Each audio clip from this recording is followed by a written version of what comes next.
এই কলকাতা শহর দেখেছে তাদের, দিনে দেখেছে, রাতে দেখেছে, ঝড় বৃষ্টি রোদ্দুরে দেখেছে। ফুটপাতে ধুলোয় দিনের পর দিন বসে থেকেছেন তারা, এখনো আছেন।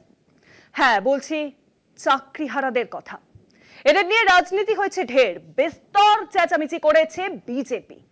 কিন্তু যখনই তারা দিল্লির দিকে রওনা দিয়েছেন, খুলে গেছে মুখোশ। শুভেন্দু অধিকারী সরাসরি বলেছেন, দিল্লি পুলিশের হাতে 8 ফুট লম্বা লাঠি আছে। এই এত না পাওয়ার ভিতরেও যেটুকু ছিল তা হলো মমতা বন্দ্যোপাধ্যায়ের সরকারের দেওয়া ভাতা। এবার সেটুকুও গেল। চাকরিহারা গ্রুপ সি ও গ্রুপ ডি কর্মীদের এখন আর ভাতা দিতে পারবে না রাজ্য।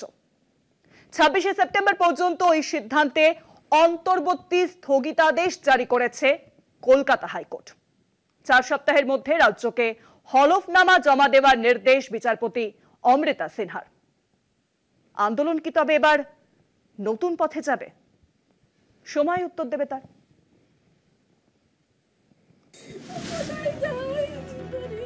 চাকরি গিয়েছিল আগেই, এবার ভাতাও গেল গ্রুপ সি ও গ্রুপ ডি কর্মীদের। 2016 সালে যারা এসএসসি পরীক্ষা দিয়েছিলেন, সুপ্রিম কোর্টের নির্দেশে সব শিক্ষাকর্মীদের চাকরি গিয়েছিল, বাতিল হয়েছিল পুরো প্যানেল। সহানুভূতির খাতিরে গ্রুপ সি গ্রুপ ডি কর্মীদের পাশে দাঁড়িয়েছিল রাজ্য সরকার। ঘোষণা করা হয়েছিল ভাতা।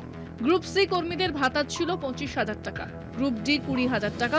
কিন্তু এই সিদ্ধান্তের উপর অন্তর্বর্তী স্থগিতাদেশ দিয়েছে কলকাতা হাইকোর্ট। বিচারপতি অমৃতা সিনহা জানিয়েছেন, ভাতা দেওয়ার বিজ্ঞপ্তি এখনই কার্যকর হবে না। আগামী 26শে সেপ্টেম্বর পর্যন্ত এই অন্তর্বর্তী স্থগিতাদেশ বহাল থাকবে। 4 সপ্তাহের মধ্যে হলফনামা জমা দিতে হবে রাজ্য সরকারকে।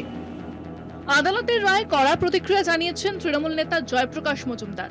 জুডিশিয়ারি প্রতি পদক্ষেপে একটা নির্বাচিত সরকারের কোনোভাবে এইভাবে ইন্টারফেয়ার করতে পারে না, কিন্তু হচ্ছে। প্রধান হচ্ছে কোর্টের জন্য মানুষ, না মানুষের জন্য কোর্ট। পরিস্থিতির জন্য রাজ্য সরকারের দিকে আঙুল তুলেছে বিজেপি ও কংগ্রেস। যারা ন্যায্যভাবে চাকরিটা পেয়েছিলেন তাদের চাকরিজীবী থেকে ভাতাজীবীতে পরিণত করার চক্রান্ত করেছিলেন। হাইকোর্টের এই রায় আমরা স্বাগত জানাচ্ছি।